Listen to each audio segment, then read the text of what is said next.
Assalamualaikum warahmatullahi wabarakatuh. Hai teman-teman semua, kembali lagi bersama saya Hidayah. Dan di video kali ini kita akan membahas tentang teorema limit pada limit suku banyak atau limit polinomial.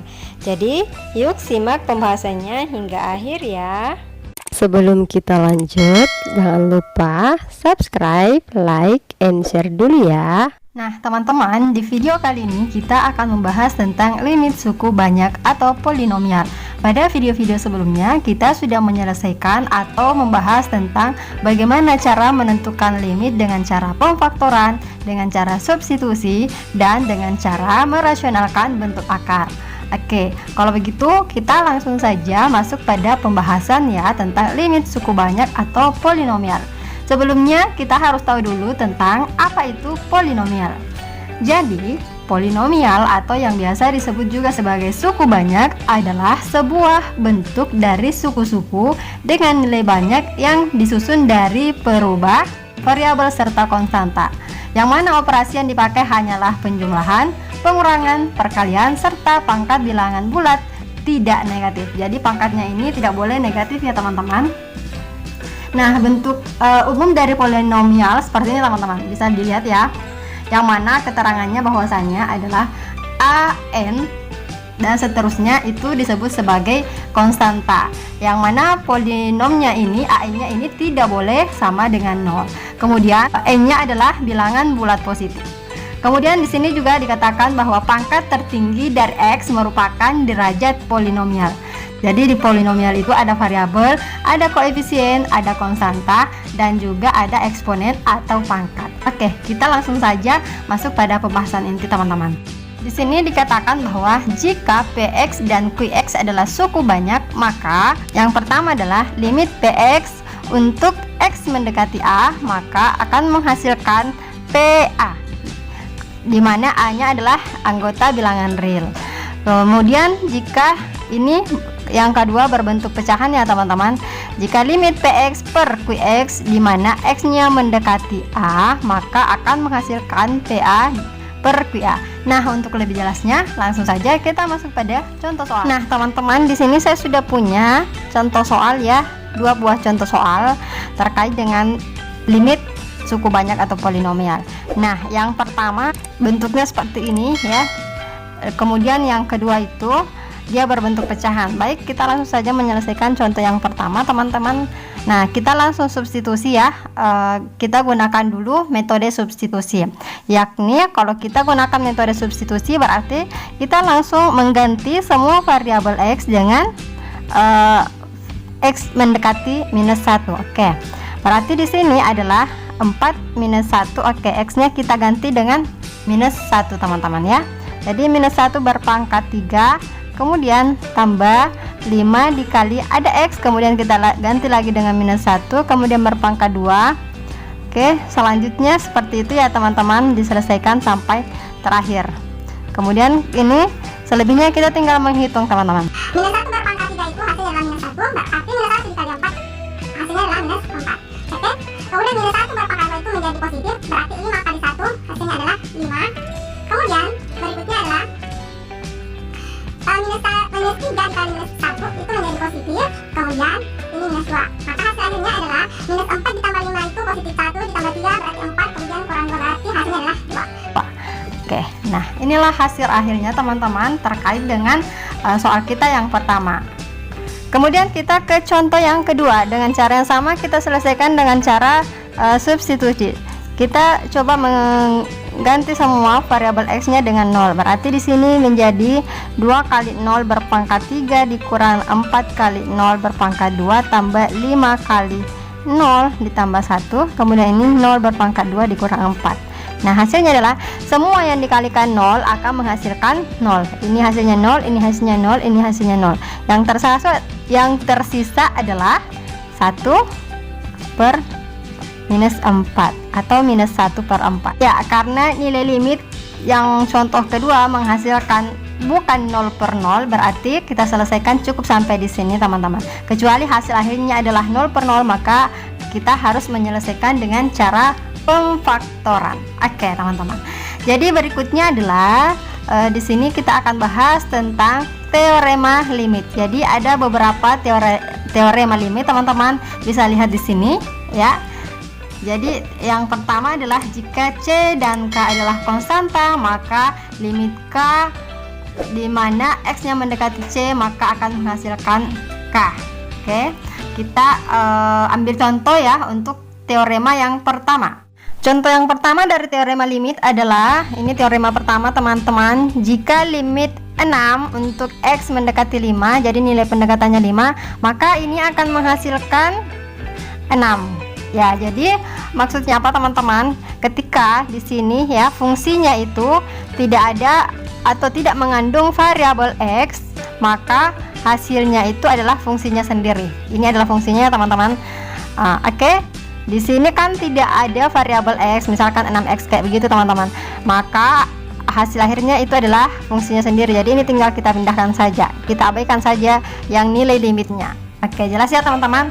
Oke, kemudian teorema limit yang kedua adalah tadi teorema limit yang pertama adalah ini. Oke. Kita langsung masuk pada contoh ya. Nah, teorema limit yang kedua adalah jika limit X mendekati C untuk fungsi X sama dengan FC. Jadi maksudnya adalah seperti ini teman-teman. Jika fungsinya mengandung sebuah variabel, maka fungsinya ini maka X-nya kita ganti dengan nilai pendekatan, sama dengan hal-hal atau materi-materi yang sudah pernah kita bahas sebelumnya teman-teman tentang teorema limit ya. Jadi ini tinggal kita masukkan saja atau ganti saja variabel X-nya dengan nilai pendekatannya. Berarti 2 kali 3 kurang 5, maka ini hasilnya adalah 1 ya. 2 kali 3 6 kurang 5 sama dengan 1. Oke, selanjutnya adalah teorema limit yang ketiga. Nah, teorema limit yang ketiga adalah jika limit fx tambah atau kurang, ini plus minus ya, gx untuk x mendekati c, maka kedua-duanya itu kita limitkan untuk fungsi x nya dan fungsi gx nya. Jadi contohnya seperti ini teman-teman. Ini ya untuk fx nya dan gx. Jadi maksudnya apa? Di sini ada variabel x dan di sini juga ada variabel x dan penghubungnya itu adalah pengurangan. Jadi mungkin saja pengurangan, mungkin saja penjumlahan. Oke. Nah, ini sama saja dengan contoh yang kedua tadi. Langsung saja kita substitusi. Kita ganti semua variabel x dengan nilai pendekatan. Berarti jadinya adalah 4 kali 1 berpangkat 2 kurang 2 dikali 1, dan hasilnya adalah 4 dikurang 2. Kemudian teorema limit yang keempat adalah jika f dan g, ini ya, f dan g fungsi-fungsi dari x dan c adalah suatu konstanta ya, maka bentuk limitnya seperti ini teman-teman. Jadi ini untuk perkalian ya teman-teman. Langsung saja kita masuk pada contoh. Nah, ini contohnya teman-teman. Jika limit 2 kurang x dikali x tambah 3 untuk x nya mendekati 5, berarti ini adalah sebuah perkalian. Berarti langsung saja kita ganti semua variabel x nya dengan 5. Jadinya adalah 2 dikurang 5 kemudian dikali 5 ditambah 3. Oke, seperti ini teman-teman ya. Dan ini hasilnya adalah minus 24. Ya, saya kira ini mudah ya teman-teman untuk limit fungsi aljabar.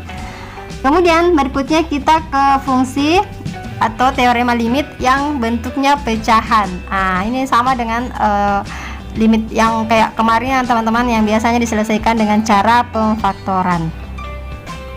Teorema limit yang kelima adalah jika limit x mendekati c untuk fungsinya berbentuk pecahan fx dan gx, maka bentuknya akan seperti ini teman-teman. Jadi limit fx untuk x mendekati c per limit gx untuk x mendekati c. Artinya apa? Baik itu pembilang, baik itu penyebut, semuanya disubstitusi nilai limitnya. Dengan penyebutnya ini tidak boleh sama dengan 0.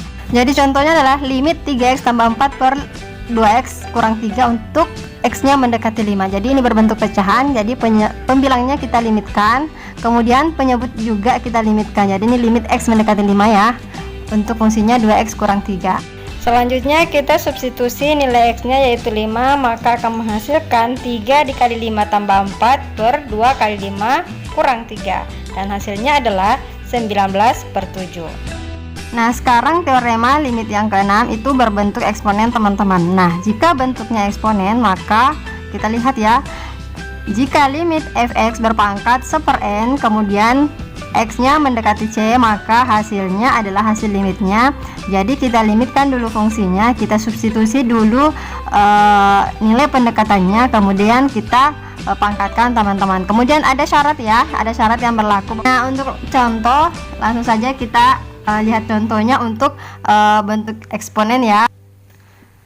Limit x kuadrat tambah 5 berpangkat 1/2, dimana x-nya yang mendekati 2, maka ini langsung saja kita substitusi nilai limitnya teman-teman. Jadi ini limit x mendekati 2 untuk x kuadrat tambah 5 berpangkat 1/2, maka hasilnya adalah, langsung kita substitusi nilai x-nya di sini pada fungsi, berarti di sini hasilnya adalah 2 berpangkat 2 tambah 5, kemudian kita pangkatkannya berpangkat 1/2. Oke, berarti ini adalah 9 berpangkat 1/2. Nah, 9 berpangkat 1/2 itu sama saja dengan akar 9 dan hasilnya adalah 3. Oke, seperti itu teman-teman. Jadi limit untuk yang berbentuk eksponen, maka kita substitusi dulu nilai x-nya dengan nilai pendekatannya, kemudian setelah itu kita pangkatkan seperti ini ya. Kita substitusi dulu nilai pendekatannya, kita ganti dulu x-nya dengan nilai pendekatan atau nilai limitnya tadi. Kemudian setelah itu barulah kita pangkatkan. Jadi ini 2 berpangkat 2 tambah 5 sama dengan 9, kemudian dipangkat 1/2 kan. Jadi 9 berpangkat 1/2 itu sama dengan akar 9. Hasilnya adalah 3. Seperti itu teman-teman ya. Nah, teman-teman, sebagai latihan soal ini ada 3 buah soal ya. Dan sekian dulu untuk video hari ini, dan jangan lupa subscribe, like, and share juga video ini. Terima kasih dan sampai jumpa pada video-video kami berikutnya. Assalamualaikum warahmatullahi wabarakatuh.